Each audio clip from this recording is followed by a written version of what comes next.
Forget trying to keep up with AI. It's moving too fast. It's time to think differently about it. Welcome to the AI Readiness Project, hosted by 𝗠𝗏𝗆 and Anne Murphy. They're here to help you build the mindset to thrive in an AI-driven world and prepare for what's next. Theme song. It's so groovy. We got such a funky opening. I know. I hope play that funky music. Yes, exactly. And I'm loving the sporting the hat, the trucker hat. Very nice, solid. Well, you may have noticed that I had the same hat on and the same hair yesterday, last night at our AI salon meeting. But it's been that kind of a couple of weeks. Sometimes you got to go with a hat. How have you been? It looks like you were back in the homestead. I'm home in Oregon, and I'm happy to be home. And then I hit the road again, I think mid next week to go. Can I tell you what I'm doing next week really quick? Please. I'll tell all the nice people at the same time. Exactly. Tell everyone. So one of the things I've gotten to do a lot of is training people on how to use AI. And I recommend that all of us, once you feel like you're the 5th grader to the 4th grader, you go out and you start teaching. That is how you grow even more. And one of my very favorite groups is a group of fundraisers who specialize in working with female philanthropists, which is super important because women are going to have just about all the monies pretty darn soon, because women are inheriting their parents' money, and if in heterosexual couples, their spouse's money.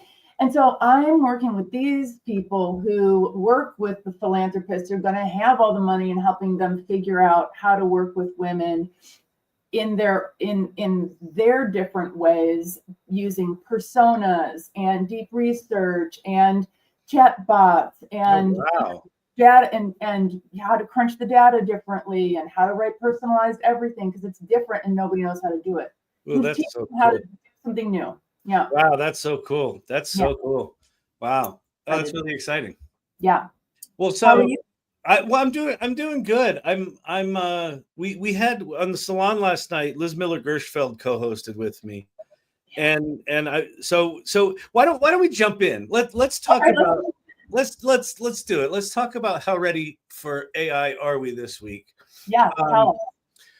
So catch me up. You've been on the road, and then I'll sort of give you my 2 cents. But you've been on the road. You've been talking to a lot of people, probably facing all sorts of reactions to what you're up to. Like, where are you with it in the context of what you've been doing the past couple of weeks? Yeah, good question, because I have had all types of flows and flavors in the past couple of weeks. I think for me, where I am with AI is really like my own personal comfort level with the fact that a lot of the work that I'm doing now, at the very end of the day, when I'm, submitting my recommendations to a client, it does mean less hours, less days of pay, fewer consultants, fewer staff members. And you mean for the client? For the client. So interesting. I've never ever taken, a consulting gig where they approached it as, hey, let's figure out how I can pay everybody a lot less, or get rid of a bunch of jobs or a bunch of people. Never taken that approach and won't. However, as part of when we do an assessment, one of the things we learn is, what are you wasting tons and tons of time on? Yeah. And so then once I tell them what that is, and they do the math of how much money they're literally flushing down a toilet, of course they're going to make that change. Right. So these are hard conversations to have. And I think it's a good example of the difference between AI literacy and AI readiness. AI readiness is, I'm ready for those really hard conversations. Yeah. With business owners to say, here's what the data says. The data says you're paying somebody 100 hours to do a job that takes maximum 25 hours. What do you want to do with that information? Right. Well, and it also probably starts to look like, who are your consultants that are AI ready? Who are your consultants that understand either what's coming, what's possible, what's here? Because I would think that you will likely be, one of the ones that survives the cuts, because you're giving them a window into what's possible, right? Yeah. And then they're going to make whatever decision they're going to make. Another thing, I mean, a decision is, 70% of the time is wasted and they're just going to cut that time. The other possibility is they're going to keep some amount of those consultants and do more things, or do, amplify the effectiveness of those consultants, right? So if they trust them and know them, and those consultants are willing to use those tools to work faster, well, then maybe they can get more done for half the money instead of, a quarter of the money. Here's how I think it's going to work. And like in this kind of a story that we're discussing, I think the way it works is, they realize that they have some cost saving, opportunities here. That means they're going to pay some people less, but those people are going to work less. Those people are going to have time for business development to bring new clients in the door. So now the overall company can compete on price, get more business, because they can lower their, because their costs are lower. Yeah. And assuming that they have a heart, which most of my clients are in the, social sector. They're in the heart business. Yeah. They're in the heart business. They will work with the staff to find, to your point, other things to do. And in this case, I think it's going to be business development. But if your bosses hire an AI consultant, whatever you do, tell the AI consultant that you cannot wait to learn and implement AI. Because that's how, when the consultant goes back, there's going to be two groups of people. One are going to be the champions, the other are going to be the resistors. You want to be in the champion pile. Listen, I mean, that's the whole point of, frankly, everything you and I are doing, but the whole point of the AI Readiness Project podcast is get off the sidelines. I don't care how uncomfortable it is. I don't care how non-technical you feel, right? Which, one of the big fallacies about AI right now is that you have to be super technical. You don't. But like, it's an absolute requirement. And the longer this goes on, I mean, you and I have been paying deep attention to this for, I don't know, 2-3 years, something like that. The longer this goes on, the more I find it baffling that people are still sitting on the sidelines. Well, I'll get to it. I haven't really gotten around to it. I'm like, well, it's going to get around to you way sooner than you think. Yeah. So let me share, like, I think that's absolutely fascinating. And I mean, it's rough, because I feel like the first place people go with computers is the efficiency piece. There's also this, you can do more piece, but I think they have to go to the place they know first. And that is going to go to, we're wasting a lot of time, and well, it is what it is. Yeah. So here's where I am this week is so Liz Miller 𝗏𝗏𝗀𝗏 co-hosted the salon last night. Leah had a shoot she had to do, so she couldn't do it. And I love Liz. Liz is great, but I haven't talked to her in a while. And I said, Liz, how have you been? And she goes, well, I've been kind of lonely. I've been in, how did she put it? A monastic solitude or something like that. It was this very lovely, flowery definition that she got kind of so overwhelmed with all of the tools and all of the change and all of that she kind of retreated. And she just went into this quiet place of, what does she really want? And like, what's her vision? What does she want to build? What does she want to do?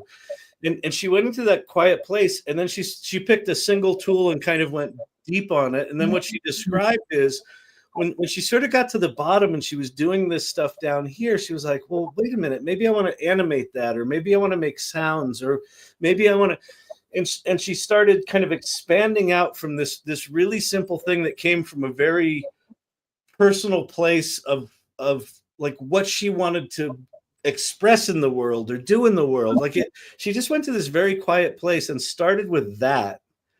And then from that expanded out to tools she didn't know. And like one of the things she demoed last night is she's now doing app development, creating creative applications using these no-code vibe coding tools.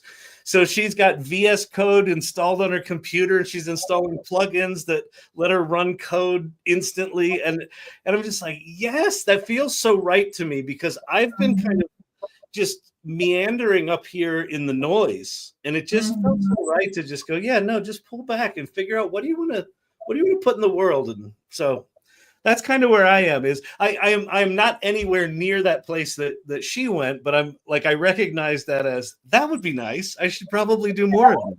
Nice. Well, and last week we talked about playing more, and so it seems like some kind of very intentional approach to doing so might be necessary.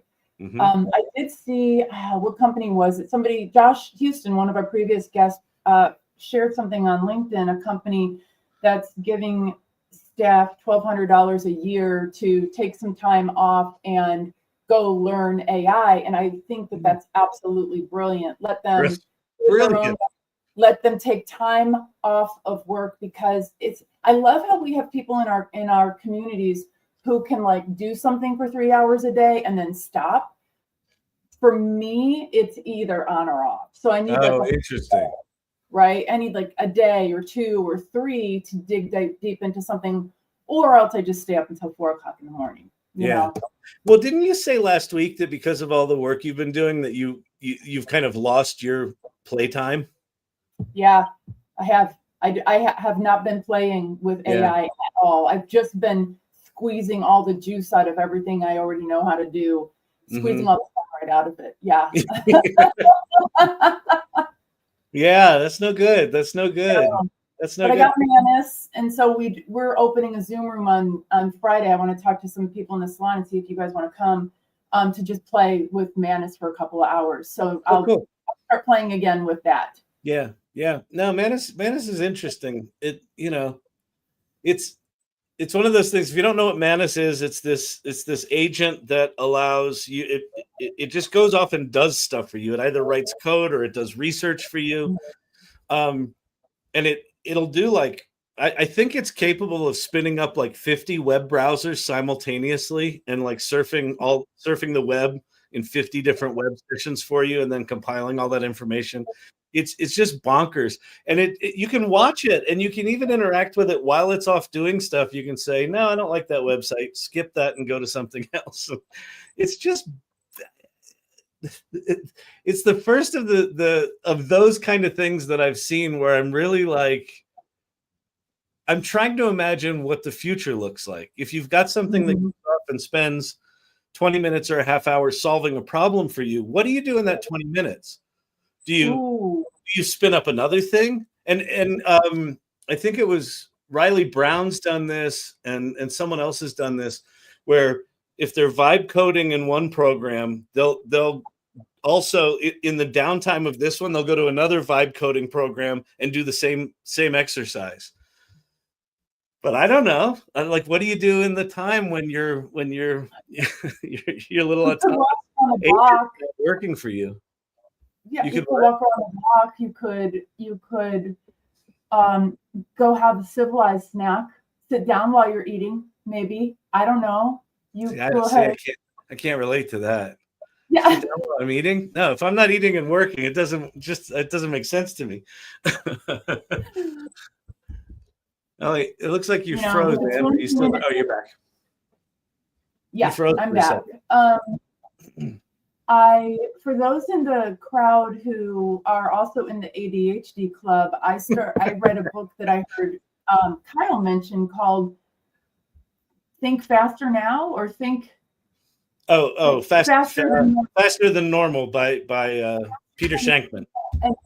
Yeah, Peter Shankman, and he has all these ideas for things you can do in like little 20-minute bursts. Yeah. So I started to think, maybe I should have some enriching things that I can do in those when it's doing its thing, when it's baking, rather than starting another project and another project and another project. Maybe it's, how do I scale back how I've been spending my energy so that at the end of the day, I can feel less exhausted.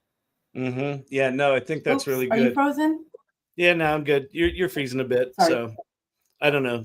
Donnie's probably off watching some, YouTube something other than this. You're gonna have to have a talk with him.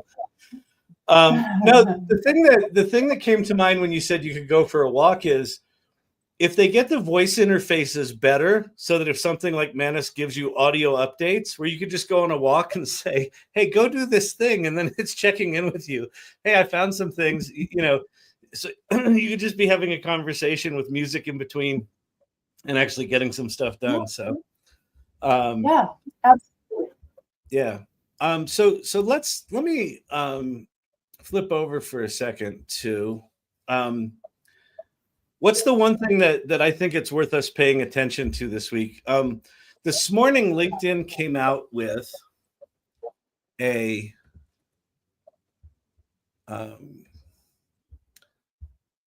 report on skills on the rise. So these are the 15 fastest growing skills in the US. This is it's sponsored by Workday. So don't take it with there's not anything super significant in here, but I thought that what they chose as some of the skills I find quite fascinating. And I wanted to share them with you, Ann, and then get your response to them because I think there's some stuff going on here. The very first skill for 2025 is AI literacy. And the name of this podcast and the name of the training that we're putting together is not AI literacy. We started there, and you were the one that said to me, there's something about that doesn't feel right. And what we got to was, with everything changing so fast, it's really tough to be AI literate. The other thing that I thought was fascinating about what they said is, you should learn these skills. And they said most common job titles: software engineer, product manager, chief executive officer. So there, and then, common industries: technology and internet, higher ed, IT services, and IT consulting. They are positioning IT as this sort of technical subset of all of the other work that everyone does. And what we know is that, AI readiness is across all it's going to affect everything. So I thought that was a really interesting one. So AI literacy was one that caught me off guard, and I feel like this is a very limited definition of it. Go ahead. I just got to double down on that. This is a myth for me, and it's unfortunately misleading to people who need to actually know what AI literacy means and what it means for their career path. So if you're listening to this, just put out of your mind that the common job titles are software engineer, product manager, and CEO. The common job titles are your current job title. Yeah.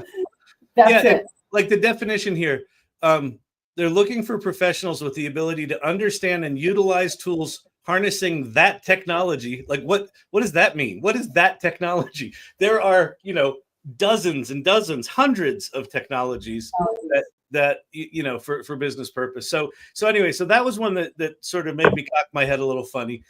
Conflict mitigation, that's fine. Number 3 on the list, adaptability.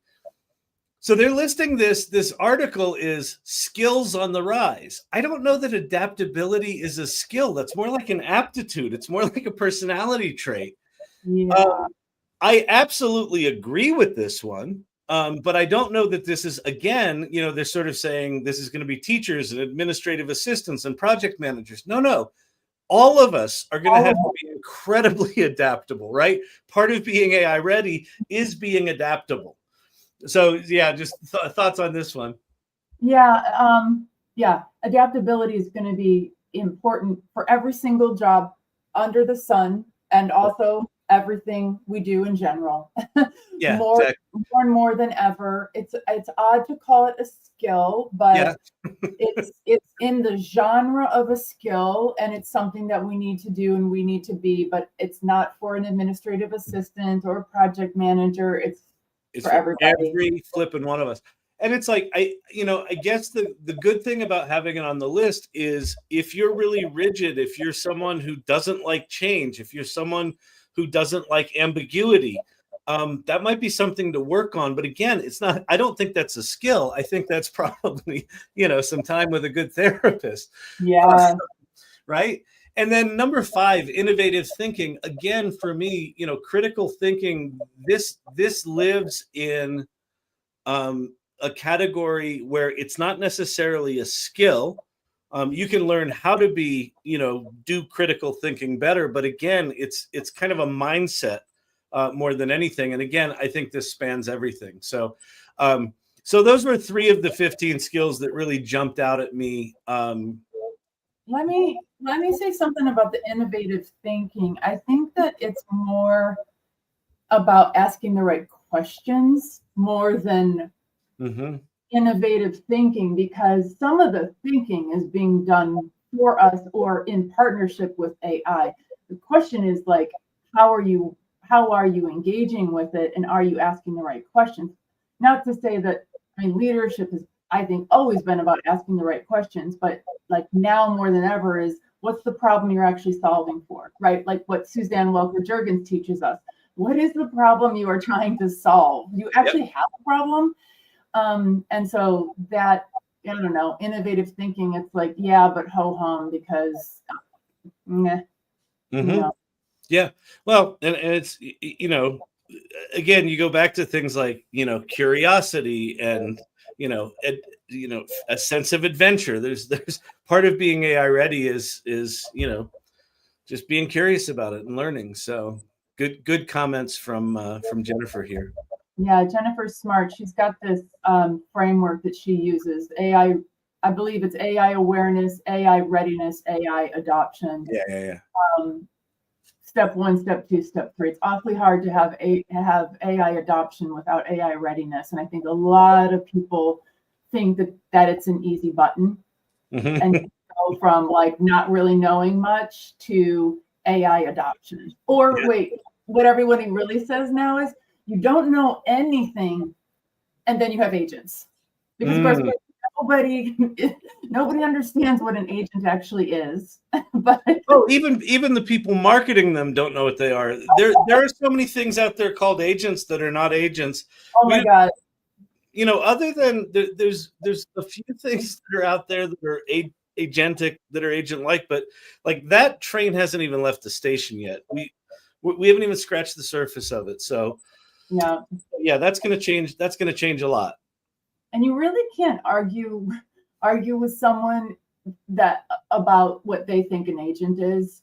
You know, like if they want to be cool and they want to say they're using agentic systems and they're doing all the things and they're fully autonomous and all this stuff, I'm like, okay.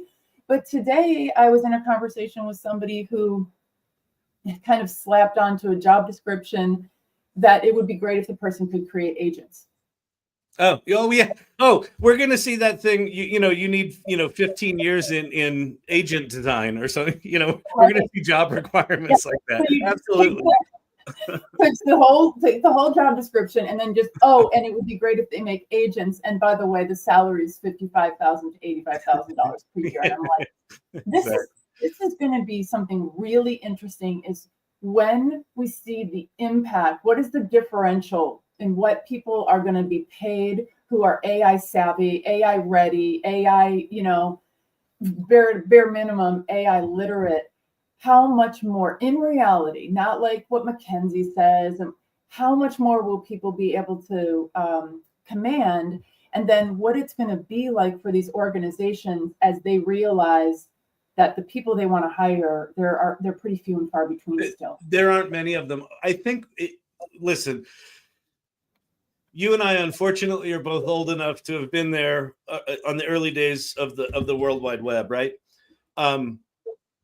We're going to go through a charlatan phase of AI where there's going to be lots of AI experts. Lots of people are going to slap AI on their business. They're going to do startups that have AI slapped on them. They're going to be consultants that have AI slapped on them. And to the degree that senior management in businesses don't learn this stuff themselves, they're going to be hiring people that don't actually know what they're doing. And I think there's going to be a fairly long period, and maybe it's a bit accelerated because of the AI stuff, but there's probably going to be a 2 to 3 year period where companies are just discovering, what we thought AI was, it's actually not that at all. It's a completely different thing. And we need someone with very different skills that starts to look like the kind of stuff that we're talking about here. Be ready, understand what's possible, ask the hard questions, understand the implications of what you're talking about. Because a lot of people are going to sell a lot of crap that's like efficiency machines and automation machines. And that's just a teeny tiny piece of what's coming. So this is, I love this because we think about, all right, so the leader doesn't really use AI. Okay.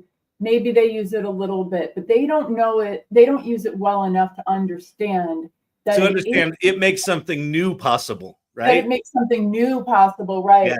Yeah.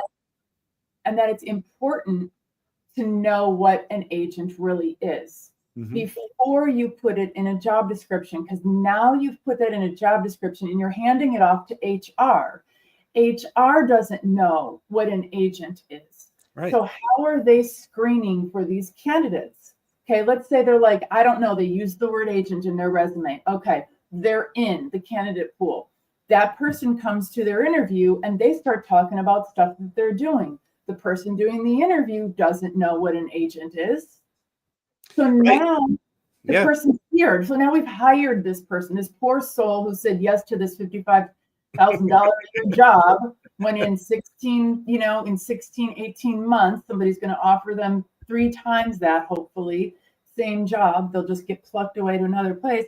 Now they're there. Are they in their interview explaining what an agent is? Right. Or are they just going with the flow to get hired and they'll figure out what an agent is later, which is probably what I would do.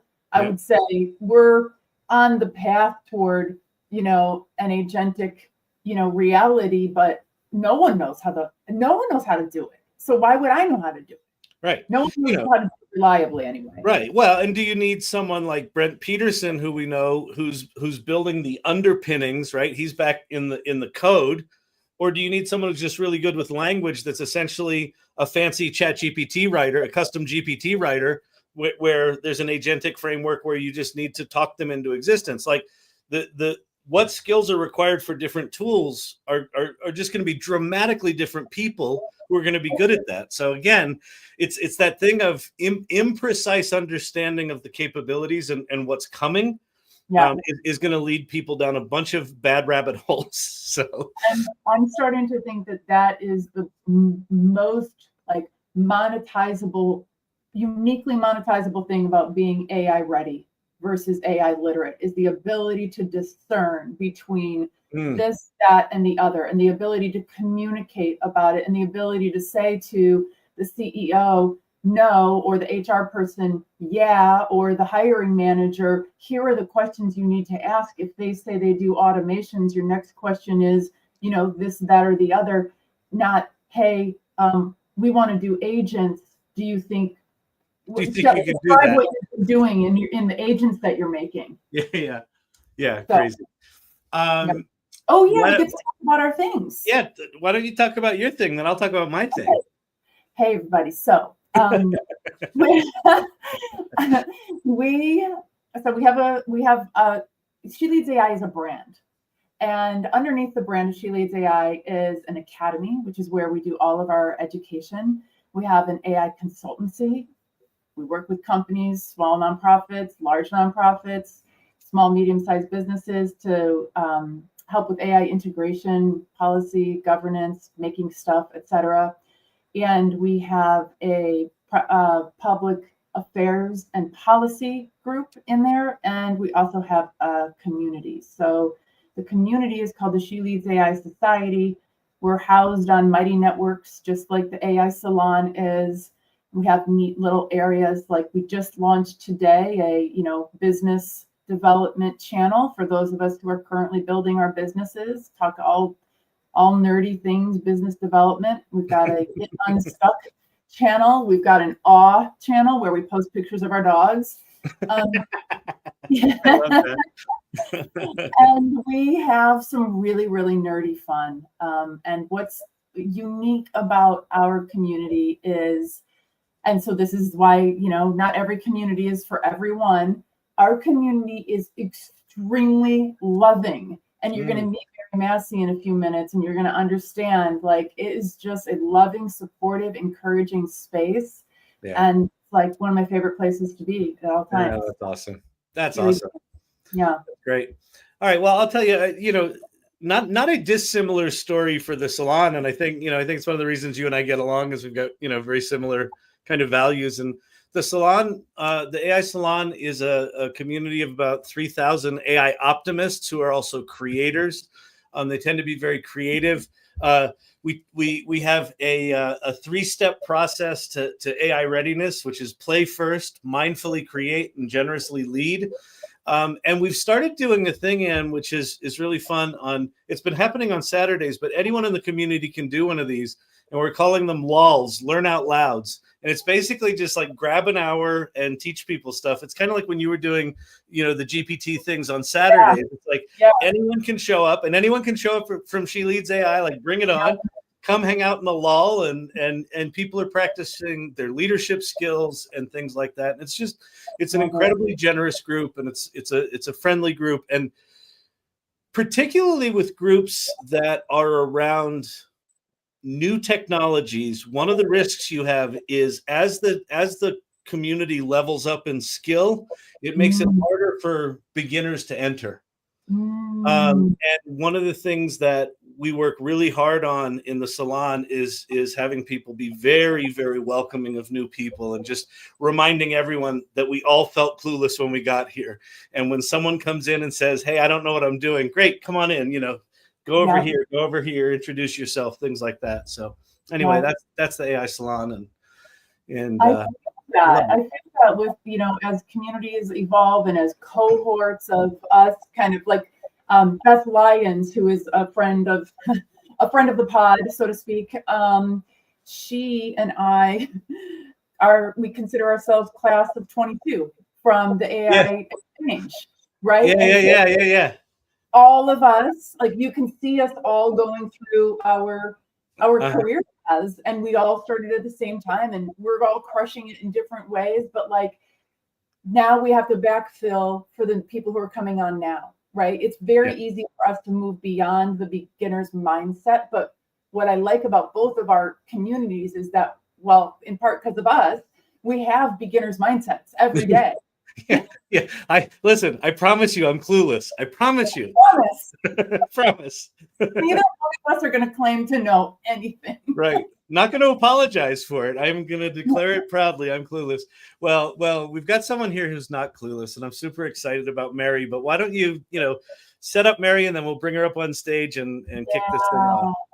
So Mary Massie is a pillar of multiple communities in real life, in AI, in our virtual life as well. Known and beloved to very many people, including all of her colleagues in her day job, who recently awarded her support team of member of the year. And I watched an 11-minute long video of one person after another, just talking about how much they love her. And I gathered so cool. that wasn't even everyone. They couldn't squeeze them all into the video. It was like dopamine, just the free dopamine hit. It was amazing. And so Mary, I'll stop in a second with the fawning, but it's totally earned. She is one of those people who has never known a stranger.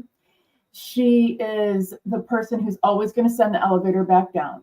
When Mary takes a step up, she sends the elevator back down for the next woman. It just happens automatically. She's known in our community as the joy dealer, the AI joy dealer. And so with that, I want to welcome Mary to the AI Readiness Project podcast and allow all of our listeners and viewers and friends to get to know you a little bit. Welcome, Mary. Thank you, guys. I'm so excited. I'm stoked to be here, actually. And I'm very, very happy to share anything that I know. I think that's probably one of the biggest things. If you want to know a little bit about me, I like to share. I've been sharing since I was a little kindergarten kid. In fact, in kindergarten, just to get to know why I became a teacher, I was always teaching the class. In fact, I got in trouble for it. My parents came in for a parent conference, and